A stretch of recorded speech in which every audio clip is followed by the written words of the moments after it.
Estamos iniciando uma nova fase daquilo que podemos chamar de vídeos pangrisianos. Que pangrisiano, todo mundo já sabe do meu programa de televisão, que era Grisa TV, um olhar pangrisiano. Por que eu coloquei um olhar pangrisiano na época? Porque poucas pessoas sabem que eu não enxergo, especialmente que não me conhecem pessoalmente, porque meus olhos são perfeitos, e então não tem aparência de olho que não enxerga. Então eu também somei as duas questões. Uma que eu costumo dizer hoje é que eu rasguei 2 diplomas, o diploma de pobre e de sofredor, graças às constatações e aos estudos que eu fiz sobre a mente humana a partir dos estudos sobre parapsicologia. Então, eu costumo dizer que aí eu descobri que os fenômenos paranormais tinham origem na mente humana. E a partir daí eu percebi que havia um campo imenso a ser explorado, que até então não era explorado dessa forma. Já tinha muitas opiniões, muitos palpites, muitas escolas psicológicas, psicanalíticas e tudo mais, mas, na verdade, praticamente ninguém abordava a mente humana sobre a questão do poder da mente, que a mente produz resultados. Isso eu consegui perceber através do estudo da parapsicologia, porque aí nós pudemos constatar que os fenômenos paranormais, desde as casas mal assombradas até os fenômenos chamados de curas espirituais ou de milagres, todos eles tinham um fundamento específico e dava para perceber com clareza que tinha origem na mente humana, porque o ser humano sempre estava presente quando ocorria um fenômeno desse. E aí podemos perceber que, por exemplo, nas casas mal assombradas, quem estava presente era uma pessoa perturbada. No milagre, era sempre uma pessoa que tinha muita fé, ou um grupo de pessoas. Então, a partir desses temas, eu comecei a procurar entender como funcionava a minha vida. Que eu fui filho de família muito pobre, da roça, então tudo isso me permitiu também começar a analisar como é que o Criador do Universo produzia resultados em relação à natureza, desde as plantas, os bichos, os insetos, os seres humanos e assim por diante. Então, a partir destas questões, eu percebi que o poder da mente pode transformar a nossa vida. E a parapsicologia é a ciência que mais profundamente estuda o poder da mente a partir de produção de resultados. Mais adiante nós vamos abordar esse tema com detalhes. Mas hoje, iniciando a nossa nova temporada, podemos dizer assim, de vídeos, eu gostaria de realmente enfatizar essa questão, que sirva para todo mundo. Eu rasguei o diploma de pobre e de sofredor. Eu costumo dizer para as minhas pessoas que vêm fazer orientação parapsicológica comigo, eu digo, eu rasguei 2 diplomas, o de pobre e de sofredor. Mas também, recentemente, aposentei a lente da feiura e da cara feia, porque eu não enxergo mais com os olhos. Então, aposentei a lente da feiura e da cara feia, porque agora só vejo pessoas pelo espelho da minha imaginação. Eu só vejo pessoas lindas e simpáticas como o Fernando, o Edson e todos os que estão me ouvindo agora, que eu os imagino olhando para mim, que eu os imagino escutando, prestando atenção. Eu digo, se não prestar atenção, não adianta eu falar. Se não olharem para mim, não adianta eu fazer um vídeo. Então tudo isso eu tenho procurado associar e entender como tudo isso funciona de uma forma benéfica e construtiva. Então eu digo que desde que eu me conheci como gente, Eu rezava para que a minha mãe não ficasse doente. Era a minha forma de buscar resultado. Depois, eu também tinha medo do diabo, então eu procurava evitar de desobedecer a mãe, coisa que eu valha, para que o diabo não fizesse parte da minha vida, especialmente como aquele que poderia me conduzir para o inferno. Então tudo isso passou a ter importância na minha imaginação desde a infância. Então, um olhar pangrisiano é a forma de eu olhar o mundo. E então eu vejo você, eu não enxergo, mas eu vejo você, como eu digo, pelo espelho da minha imaginação. Mais ainda, com o tempo, digo, como eu também estudei teatro, quase concluí a escola de arte dramática, mas depois eu fui diretor de grupos de teatro, até aproveitando aí que o carnaval se aproxima, nesse 2016, eu considero sempre as escolas de samba de Joaçaba, que agora são 4, são as minhas netas. Por quê? Porque em 1972, eu e a professora Dulce Queiroz, que era diretora do Colégio Celso Ramos de Joaçaba, nós criamos o grupo de teatro. Isso com o auxílio, a colaboração também de outros professores. Mas no final eu assumia a direção artística do grupo e eu que tinha a obrigação de ensaiar os atores. E aí então nós criamos esse grupo nesse ano de 1972. Eu dirigi o grupo até 1976, quando eu mudei de cidade, por causa da minha atividade profissional. Então, eu costumo dizer hoje que esse grupo de teatro, que era chamado de Tejo, lá em Joaçaba, que era Tejo, era Teatro de Ervaldo Oeste em Joaçaba. Tinha um H no meio. Então, esse Tejo ficou famoso e depois, inclusive, se manteve o mesmo nome para o prédio que foi construído, para o edifício que foi construído como um teatro de Joaçaba. O teatro de Joaçaba chama-se Tejo, acho que vem dessa época. Mas nós nos associávamos muito também a Escágio. Quem que era Escágio? Escágio era um grupo de orquestra e coral, que existia em Joaçaba muito antes de eu chegar lá. Então, somamos esforços e dedicação, e a partir daí, então, surge as escolas de samba de Joaçaba, que depois de 15 anos que o grupo já existia, porque o Tejo, como grupo de teatro, dirigido por mim e depois pelos meus alunos, porque eu sempre faço questão de que a pessoa aprenda tudo o que eu posso ensinar, e quanto mais barato melhor. Então agora também, eu digo, nessa coleção de vídeos que nós estamos iniciando agora, o meu objetivo é ajudar você. Então preste atenção, porque você poderá aproveitar de cada programa desses, de cada vídeo desses, você poderá tirar muitos benefícios. E o primeiro que eu quero que você aprenda desde já é que a sua vida é comandada por você mesmo, como filho de Deus, como herdeiro do universo.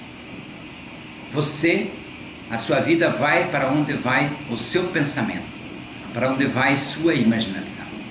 E as sementes que fazem brotar a seara dos seus benefícios são os pensamentos, as imagens produzidas, tudo aquilo que você pensa e confia e acredita sabe. Então às vezes as pessoas dizem, mas Grisa, você como cego, muita gente diz assim, que pena, como deve sofrer, deve ter sofrido.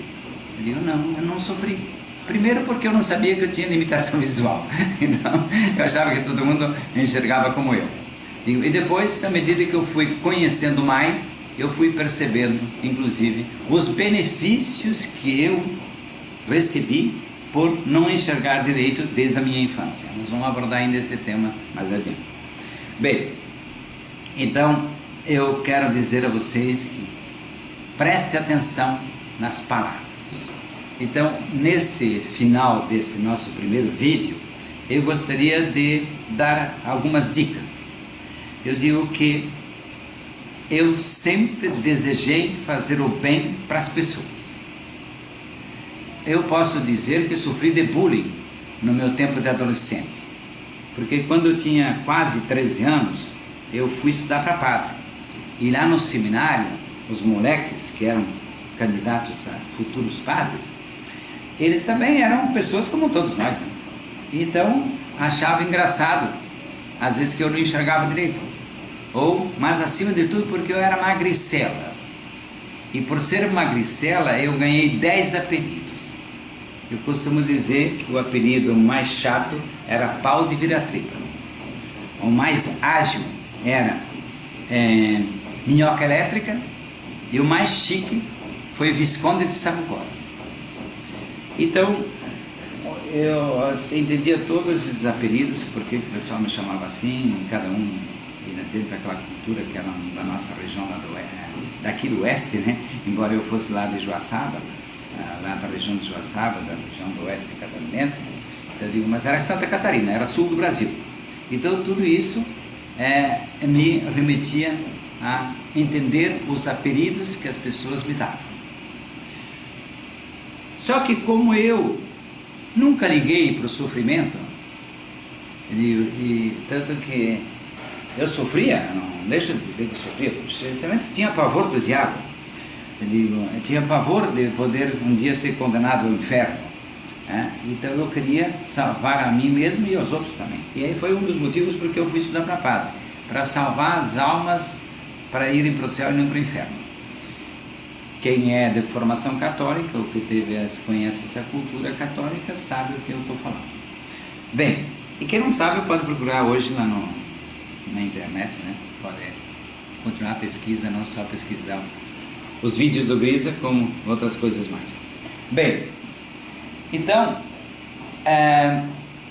eu costumo colocar que nessa época eu perguntei um dia para um padre, que era o padre Vitório de Almeida, que era mineiro, era o único padre brasileiro que trabalhava conosco naquele seminário. Os outros eram todos de origem, todos eram holandeses, não de origem, mas de pátria, e que tinham vindo ao Brasil para implantar essa forma de se pensar. E eles foram grandes mestres.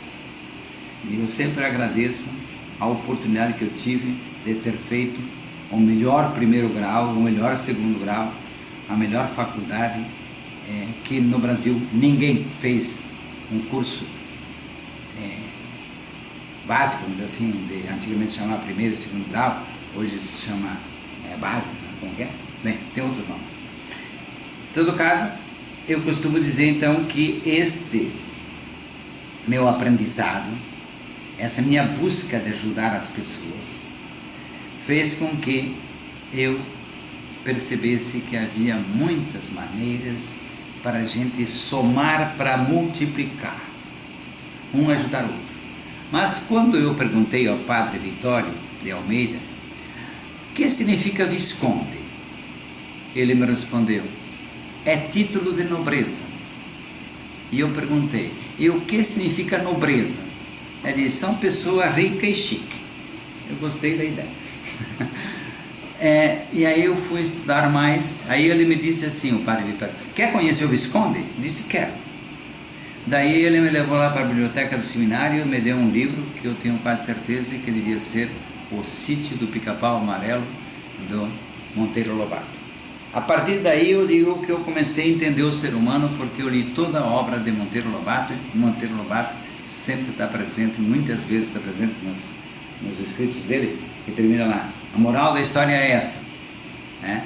Então com isso, e também ele explica, ele nas suas histórias, ele mostra como o ser humano se comporta, e assim por diante. Então eu digo, ele foi meu primeiro professor, com as suas obras, de minha busca depois de entender o ser humano, que essa é a minha busca até hoje. buscar entender e colaborar com o ser humano da melhor forma e da forma mais simples e mais rápida. Por isso também me interessa começar esse nova série de vídeos que podemos chamar de vídeos pangrisianos, mas que também vai mostrar o olhar do Grisa. Olhar é como a gente percebe as coisas. Cada um vê o mundo com a cabeça que tem. Não adianta teimar com alguém que é fanático. Querer explicar para alguém que é fanático que existe outra forma de ver a vida, não adianta, é perder tempo. Vai me escutar. Às vezes prestar atenção. Eu aprendi muito pela capacidade que eu sempre tive, até era muito tímido, e por isso eu ficava escutando mais do que participava, do que falava. E eu digo, com isso, eu tive a oportunidade de realmente de aprender muito, e até hoje, embora eu seja um grande falador hoje, eu gosto de falar, mas acima de tudo, eu digo, graças ao teatro também, aprendi a falar, depois fiz curso de oratória e assim por diante, então fiz curso, eu fui o primeiro brasileiro a fazer uma terapia pela fonoaudiologia, um livro francês com figurinhas brancas, vermelhas e pretas. Nesse livro eu treinei durante 1 ano e meio para libertar-me da gagueira. Várias técnicas foram feitas para poder libertar-me da gagueira, que eu fiquei gago aos 5 anos, depois de ganhar um susto. Por isso eu sei hoje que todo gago levou um susto, ou na vida intrauterina, ou durante a vida, especialmente na primeira infância.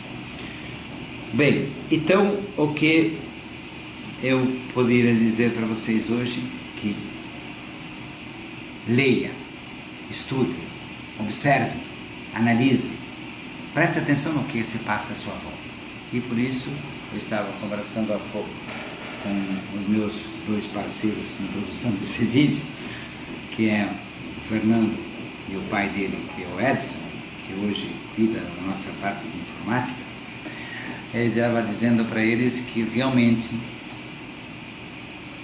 eu pretendo dar a minha contribuição para ajudar as pessoas, mas também fazermos vídeos mais interessantes. Gravar, por exemplo, um vídeo lá na Praça 1, 2, 3, sei lá, na Praça 15, na Praça da Figueira de Florianópolis, outro lá na Catedral de Florianópolis, na escadaria da Catedral, que é famosa aqui, ou na Igreja de São Francisco, e depois outros lugares que vão surgindo, em ambientes históricos, porque aí nós passamos ao mesmo tempo a mostrar a cidade, e também eu digo, eu vou querer inclusive fazer algumas gravações em ambientes onde eu vivo. Eu sempre admiro o interesse da minha esposa, a Adelaide Terezinha Paz Elisa, com suas flores, seu jardim, etc, seus bichos, nossos bichos, né? Então eu pretendo também fazer pelo menos um vídeo lá no nosso jardim, para vocês perceberem que eu não sou gabola quando falo da minha amada. Então, por aí, então, essa possibilidade de a gente fazer, graças à competência do Fernando e da qualidade da câmera que pôde comprar, adquirir, já faz 6 anos que ele se exercita nisso. Então eu digo, eu quero realmente aproveitar para a gente fazer muitas coisas novas e diferentes, mais ilustrado, e não só apenas mostrando a cara e a voz do Grisa, não apenas as mãos, as palavras, que eu já, quando eu fazia teatro, já me disseram que as minhas mãos falam mais que a minha voz. Então, mas aqui eu não vou ficar apenas restrito a isso. Então, uma boa temporada para nós.